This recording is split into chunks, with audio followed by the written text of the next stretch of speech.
நாட்டிலேயே முதன்முறையாக பெண் ஐஆர்எஸ் அதிகாரி ஒருவர் தனது பெயர் மற்றும் பாலினத்தை ஆணாக மாற்றக் கோரிய மனுவை மத்திய அரசு ஏற்று அதற்கான உத்தரவையும் பிறப்பித்துள்ளது.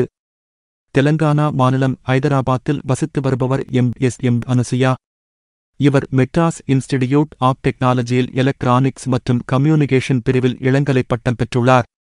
மேலும் போபாலில் உள்ள தேசிய சட்ட நிறுவன பல்கலைக்கழகத்தில் சைபர் சட்டம் மற்றும் சைபர் தடயவியல் துறையில் தனது முதுநிலை டிப்ளமோவை கடந்த ஆண்டு 2023 படித்துள்ளார். இந்நிலையில் இவர் தற்போது ஐதராபாத்தில் உள்ள மத்திய கலால் வரி மற்றும் சேவை வரி மேல்முறையீட்டு தீர்ப்பாயத்தின் மாநில இணை ஆணையராக பணியாற்றி வருகிறார்.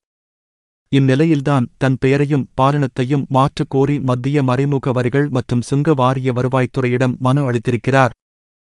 இதனை பரிசீலனை செய்த மத்திய நிதி அமைச்சகம் இவரின் கோரிக்கையை ஏற்றுக்கொண்டு அதற்கான உத்தரவை நேற்று ஜூலை 9 பிறப்பித்துள்ளது. அதில் ஐதராபாத்தில் உள்ள செஸ்டாட் தலைமை ஆணையர் அலுவலகத்தில் இணை ஆணையராக நியமிக்கப்பட்ட மிஸ் எம்.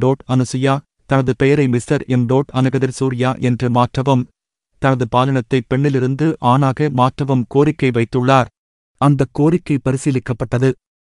அதன்படி இனிமேல் அனைத்து அதிகாரப்பூர்வ பதிவுகளிலும் அனுசுயா மிஸ்டர் எம். அனுகதிர் சூர்யா என்று அங்கீகரிக்கப்படுவார் என்று தெரிவித்துள்ளது. இதன் மூலம் இந்திய சிவில் சர்வீஸ் வரலாற்றிலேயே பெண்ணிலிருந்து ஆணாக அங்கீகரிக்கப்பட்ட முதல் ஐஆர்எஸ் அதிகாரி என்ற பெருமையை பெற்றிருக்கிறார் அனுகதிர் சூர்யா. இதற்கு முன்பு 2015ஆம் ஆண்டு ஒடிசாவில் வணிக வரி அதிகாரி ஒருவர் தன் பாலினத்தை பெண்ணாகவும் தனது பெயரை ஐஸ்வர்யா ரிதுபர்ணா பிரதான் என்றும் மாற்றிக்கொண்டார். அதைத் தொடர்ந்து தற்போது இந்த நிகழ்வு நடந்துள்ளது.